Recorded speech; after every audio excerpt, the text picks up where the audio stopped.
Hi guys, vanakkam, welcome back to my YouTube channel Kitchen Celebration. இன்னைக்கு நம்ம இந்த சுவையான பார்க்கவே செம்ம அட்டகாசமாக இருக்கிற இந்த நாட்டுக்கோழி வறுவல் எப்படி செய்கிறதுன்னு பார்க்கலாம். வாங்க வீடியோக்குள்ளே போகலாம்.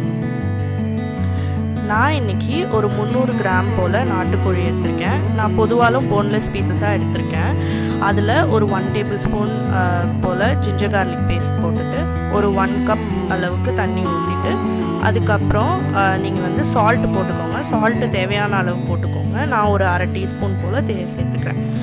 அதை நல்லா கலந்து விட்டுட்டு அதுக்கப்புறம் ப்ரெஷர் குக்கரை மூடி நீங்கள் மீடியம் ஃப்ளேமில் வச்சு ஒரு விசில் அளவுக்கு நீங்கள் குக் பண்ணி எடுத்துக்கோங்க. அப்போது நாட்டுக்கோழி அப்போது சீக்கிரமாக குக் ஆகிடும். அப்போது உங்களுக்கு வறுவல் பண்ணும் போது ஈஸியாக இருக்கும். நெக்ஸ்ட்டு சிக்கன் ரெடியாகி வந்ததுக்கப்புறம் நம்ம அதை மேரினேட் பண்ணிடலாம். அதுக்கு மிளகா பொடி ஒரு 1/4 டீஸ்பூன், மஞ்சள் பொடி ஒரு 1/4 டீஸ்பூன், அப்புறம் மல்லிப்பொடி ஒரு 1/4 டீஸ்பூன், அதுக்கப்புறம் காஷ்மீரி சில்லி அது ஒரு 1 டீஸ்பூன் அளவுக்கு சேர்த்துக்கோங்க. ஏன்னா அப்போ தான் உங்களுக்கு வறுவலில் நல்ல ஒரு கலர் கிடைக்கும். இந்த மசாலாவை எல்லாம் சிக்கன் மேலே சேர்த்துட்டு நம்ம நல்லா எல்லா சிக்கன்லேயும் கோட் ஆகிற அளவுக்கு நல்லா பிசைஞ்சு விட்டுக்கலாம். நெக்ஸ்ட்டு அதில் கொஞ்சோண்டு தண்ணி ஊற்றி, ஒருவேளை உங்களுக்கு மசாலா மிக்ஸ் ஆகாத மாதிரி இருந்துச்சுன்னா கொஞ்சம் நீங்கள் தண்ணி ஊற்றி அதை நல்லா மிக்ஸ் பண்ணி விட்டுட்டிங்கன்னா நல்லா உங்களுக்கு மிக்ஸ் ஆகிடும். இந்த மேரினேட்டை நம்ம ஒரு 15 to 20 மினிட்ஸ் அப்படியே விட்டுடலாம். நெக்ஸ்ட்டு ஒரு ஃப்ளாட் பாட்டம் இருக்கிற மாதிரி கடாய் எடுத்துக்கோங்க. அதில் கொஞ்சம் தாராளமாகவே எண்ணெய் சேர்த்துக்கோங்க. எண்ணெய் சூடானதும் அதில் ஜீரகம் ஒரு அரை டீஸ்பூன், சோம்பு ஒரு அரை டீஸ்பூன், அப்புறம் அந்த எண்ணெயிலேயே மிளகா பொடி ஒரு 1/4 டீஸ்பூன், மல்லிப்பொடி ஒரு 1/4 டீஸ்பூனும், கரம் மசாலா அது இன்னொரு ஒரு 1/4 டீஸ்பூன் சேர்த்துட்டு இந்த மசாலா எல்லாம் கறிகிறதுக்கு முன்னாடி அதில் ஒரு மீடியம் சைஸ் ஆனியன் எடுத்து அதில் ஆட் பண்ணி நல்லா வதக்கி விட்டுருக்காங்க.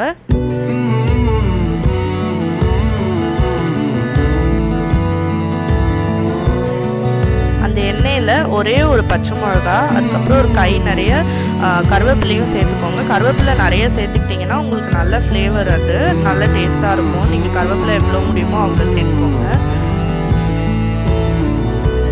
இதெல்லாம் வதங்கிட்டு இருக்கிற டைமில் அரிசி மாவு ஒரு 1 டேபிள் ஸ்பூன் எடுத்துட்டு அதை இந்த சிக்கன் மேரினேட் ஆகிட்டு இருக்கிற சிக்கன் கூட மிக்ஸ் பண்ணி விட்டுருங்க.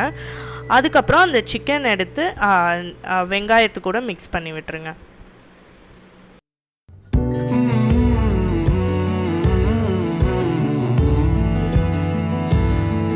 அந்த சிக்கன், அந்த மசாலா அது எல்லாமே நல்லா சேர்ந்து வதங்குற மாதிரி நீங்கள் நல்லா மிக்ஸ் பண்ணி விட்டுக்கோங்க. அதுக்கப்புறம் ஒரு டைமில் என்ன பண்ணுங்கள், சிக்கன் எல்லாத்தையும் நடுவில் வச்சுட்டு இந்த வெங்காயத்தை சைடில் இருக்கிற வெங்காயத்தை எல்லாம் எடுத்து நீங்கள் சிக்கன் மேலே போட்டிங்கன்னா அந்த ஃப்ளேவர் எல்லாமே உங்களுக்கு சிக்கனுக்குள்ளே இறங்கும். ஸோ அதுக்கு வேண்டி நான் இந்த மாதிரி பண்ணுறேன். நீங்களும் ட்ரை பண்ணி பாருங்கள், கண்டிப்பாக ரொம்ப நல்லாயிருக்கும். இப்போது இது என்னன்னு பார்த்தீங்கன்னா, நம்ம ப்ரெஷர் குக்கரில் குக் பண்ணும் போது ஒரு கப் தண்ணி சேர்த்துக்கிட்டோம்ல, அந்த தண்ணியிலையும் நிறைய ஃப்ளேவர்ஸ் இருக்கும். ஸோ அது ஒரு 2-3 டேபிள் ஸ்பூன் ஊற்றிட்டு அதுக்கப்புறம் அந்த சிக்கனை கவர் பண்ணி 5 நிமிஷத்தில் செக் பண்ணி பாருங்கள். சிக்கன் குக் ஆகாட்டி ஒரு 8 நிமிஷம் மேக்ஸிமம் வைங்க, அதுக்கு மேலே வைக்காதீங்க. இந்த மாதிரி சிக்கனோட வெளி பக்கத்தில் நல்ல மொறுன்னு ரெட் கலரில் வந்ததுக்கப்புறமேட்டு நீங்கள் ஆஃப் பண்ணிடலாம். அதுக்கப்புறம் இது நீங்கள் நல்லா சூடான சாப்பாடு கூட சர்வ் பண்ணிங்கன்னா ரொம்ப நல்லாயிருக்கும். அவ்வளோதான், உங்களோட நாட்டுக்கோழி வறுவல் ரெடி. இந்த வீடியோவை இவ்வளோ தூரம் பார்த்ததுக்காக ரொம்ப ரொம்ப நன்றி. அண்ட் என்னை இன்ஸ்டாகிராமில் ஃபாலோ பண்ணாதவங்க இருந்தீங்கன்னா கண்டிப்பாக ஃபாலோ பண்ணிவிடுங்க. Name kitchen celebration _. And also இந்த வீடியோ உங்களுக்கு பிடிச்சிருந்ததுன்னா கண்டிப்பாக லைக் பண்ணுங்கள். அண்ட் ஆல்சோ ஃப்ரெண்ட்ஸோடு ஷேர் பண்ணிவிட்டு கண்டிப்பாக மறக்காமல் சப்ஸ்கிரைபும் பண்ணிவிடுங்க. இன்னொரு செம்ம ரெசிபியோடு உங்களை இன்னொரு வீடியோவில் சந்திக்கிறேன். நன்றி கூறி விடைபெறுவது உங்கள் ஷாரன்.